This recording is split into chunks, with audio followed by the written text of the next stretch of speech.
اور جتنا زیادہ ہو سکتا ہے اس ویڈیو کو آگے شیئر کریں،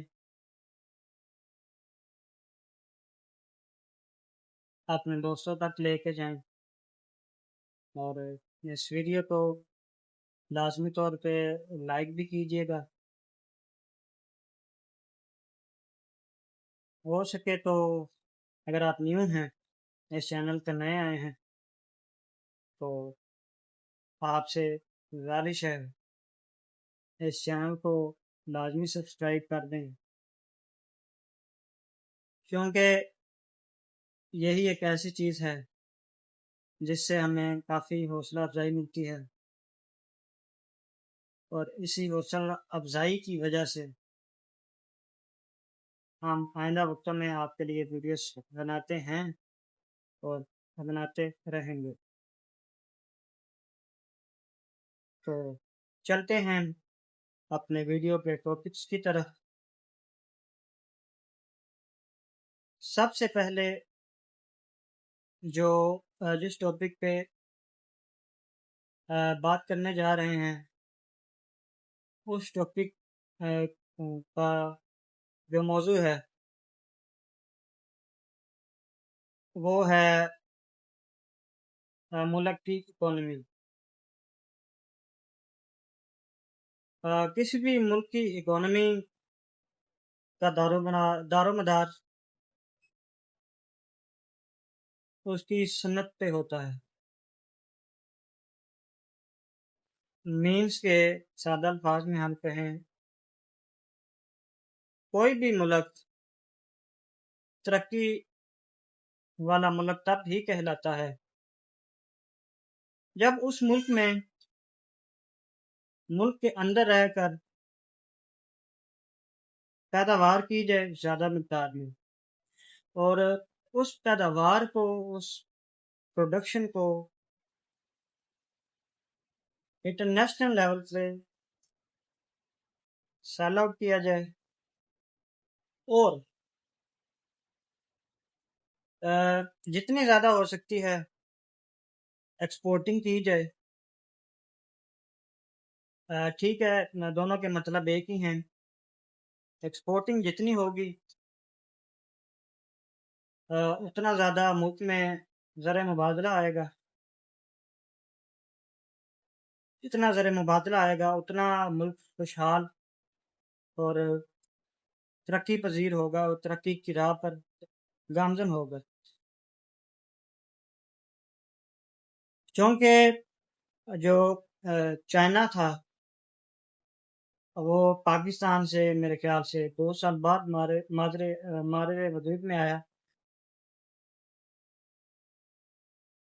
وہ چائنا جو جس طرح سے اس نے اپنے آپ کو، حالانکہ وہ غریب ملک تھا شروعات میں، اس نے بہت زیادہ تنگیاں دیکھی، بہت زیادہ کرائسس دیکھے،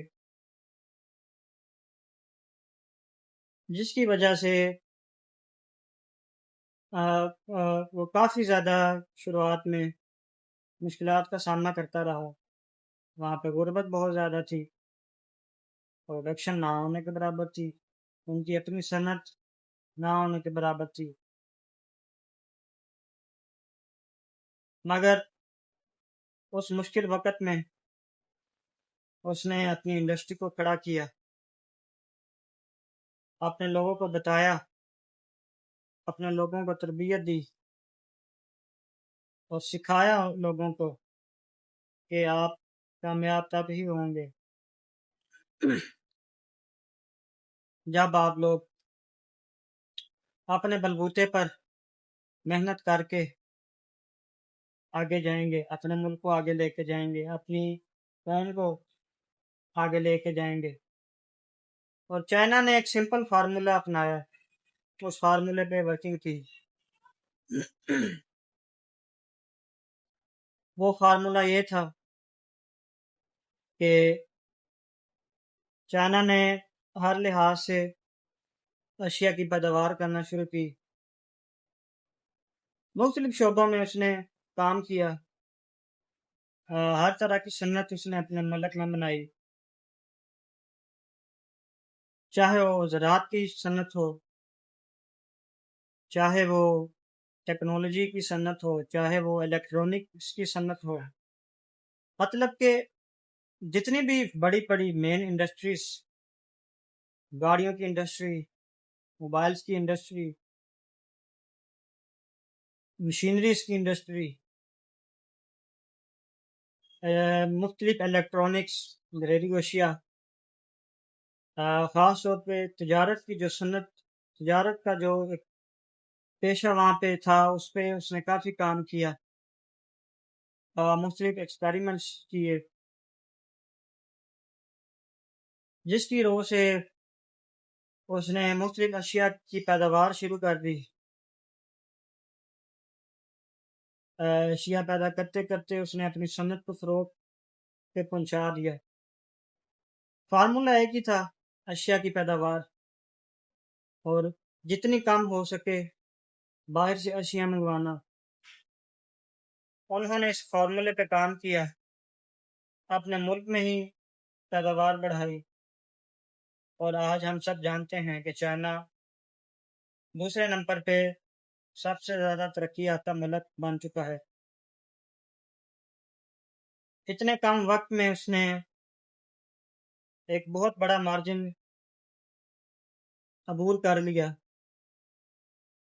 ہم سب جانتے ہیں اس کے پیچھے صرف ایک ہی بڑی وجہ تھی، وہ تھی ان کی انڈسٹری۔ آج بھی چائنا کی جو انڈسٹری ہے، چاہے وہ موبائل کی ہے، کارز کی ہے، زراعت کی ہے، کسی بھی لحاظ سے کسی بھی طرح کی جو انڈسٹری ان کی ہے، وہ عروج پر پہنچی ہوئی ہے۔ چائنا تو اس حد تک ترقی کر چکا ہے کہ اس نے بے موسمی سبزیاں، بے موسمی پھل بھی پیدا کرنے شروع کر دیے ہیں۔ وہ اپنی لیبس میں مختلف ایکسپیریمنٹس کرتا ہے، پھر ان کے جینیٹکس چینج کر کے، جس طرح سے بھی ان کی لیبس ہیں، پوری ریسرچنگ کرتے ہیں وہ سائنٹسٹ، اور پھر ایسے ایسے پھل جو کہ پوری دنیا میں سیڈس کے ساتھ آتے ہیں، بیجوں کے ساتھ آتے ہیں، چائنا نے ایسے پھل بھی پیدا کر دی ہیں جن کے اندر نہ بیج ہے اور نہ وہ اس کے ٹیسٹ میں کوئی فرق آیا ہے۔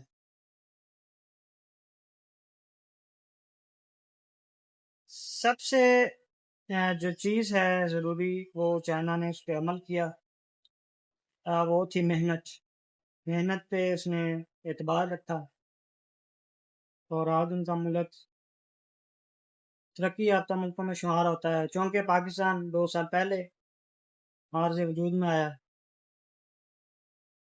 تو پاکستان کو بھی چاہیے تھا وہ انڈسٹری پر کام کرتا، انڈسٹریز بناتا۔ اس کا فائدہ یہ ہونا تھا کہ جو ہم چیزیں باہر سے امپورٹ کرتے ہیں، وہ امپورٹنگ میں کمی آ جاتی، جو وہاں سے ہمیں چیزیں ڈبل داموں میں ملتی، وہ ہم اپنے ملک میں پیدا کرتے، اور ہمارا جو زر مبادلہ تھا اب وہ ہمارے ملک میں ہی رہتا۔ اس چیز کا دوسرا فائدہ یہ بھی ہوتا کہ ہم اشیاء کی وافر مقدار میں پیداوار کرتے۔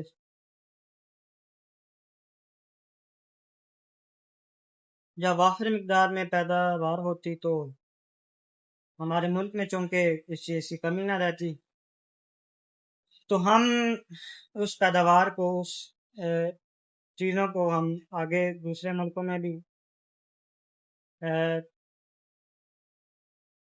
ایکسپورٹ کرتے، اور ان سے زر مبادلہ حاصل کرتے، ہمارے ملک میں بھی خوشحالی آتی۔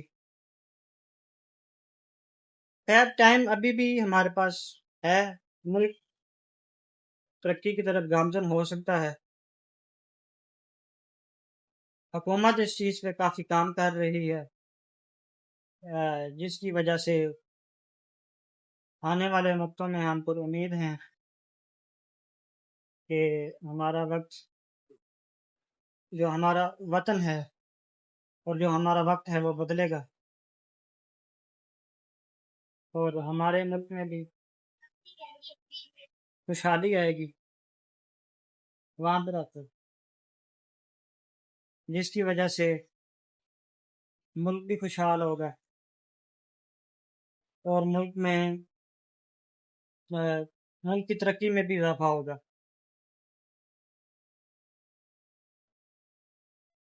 تو یہ دو امپورٹنٹ باتیں تھیں، ایک انڈسٹری زیادہ، پیداوار زیادہ اور ملک خوشحال۔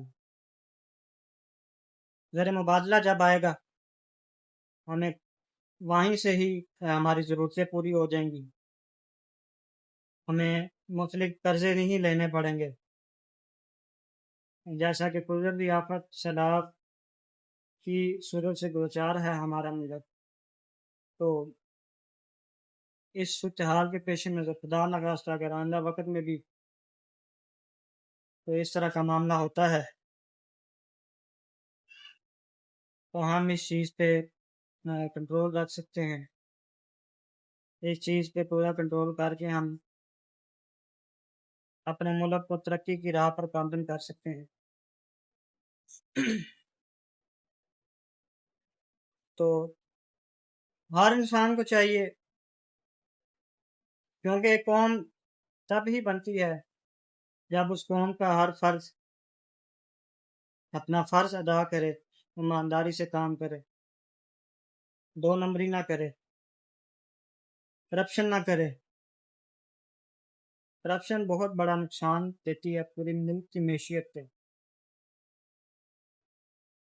کرپشن سے بچا جا سکتا ہے، حکومت اس چیز پہ کنٹرول لائے، محکموں میں بہتری حکومت کر بھی رہی ہے، پھر بھی کچھ ایسے سنیکس بیٹھے ہوئے ہیں مختلف محکموں میں، صرف چند ایک کی بات ہوگی، سب ایسے نہیں ہوتے، جو کہ رشوت سے کام چلا کے خود بھی حرام کام کر رہے ہیں اور ملک کا بھی نقصان کر رہے ہیں۔ حکومت کو چاہیے ان پہ سخت سے سخت کارروائی کرے اور آنے والے وقت میں ملک خوشحالی کی طرف گامزن ہو، کرپشن پہ کنٹرول ہو جائے تو بہت سے معاملات سدھر جاتے ہیں۔ کرپشن بہت بڑا فیکٹر ہے ملک کو نقصان پہنچانے کے لیے، ایک بہت بڑا ایک کام سر انجام دیتی ہے کرپشن۔ وہ ہمارے اسلام میں فرمایا گیا ہے کہ ہم سب نے سنا ہوا ہے، جو رشوت لیتا ہے اور جو رشوت دینے والا بھی ہے، خالی لینے والا نہیں، خالی دوسرا جو دیتا بھی ہے، وہ دونوں جہنم کی آگ کا ایندھن ہے۔ یہ اسلام میں کہا گیا ہے تو بحیثیت مسلمان ہمارا بھی فرض ہے کہ ہم اس لعنت سے بچیں، اور جو لوگ یہ کام کر رہے ہیں ان کو بھی نہ کرنے کی تلقین دیں، کیونکہ اس چیز کا دنیا پر تو نقصان ہے ہی، آنے والی آخرت جو کہ کبھی نہ ختم ہونے والی ہے، اس حساب کے دن بہت سے گریبان پکڑ لیے جائیں گے اس رشوت کی وجہ سے۔ تو دونوں چیزوں کا نقصان ہے، دنیا میں بھی اور آخرت میں بھی۔ ہمیں چاہیے بحیثیت مسلمان ہم اس چیز پہ قابو رکھیں، اس چیز سے بچیں اور ایمانداری سے کام کریں۔ جب ہمارے اندر ایمانداری آ جائے گی، دو نمبری ختم ہو جائے گی، تو ہمارا بھی ملک ترقی طرف گامزن ہو جائے گا۔ امید ہے آپ کو یہ ویڈیو پسند آئی ہوگی۔ اگلی ویڈیو تک کے لیے اللہ حافظ۔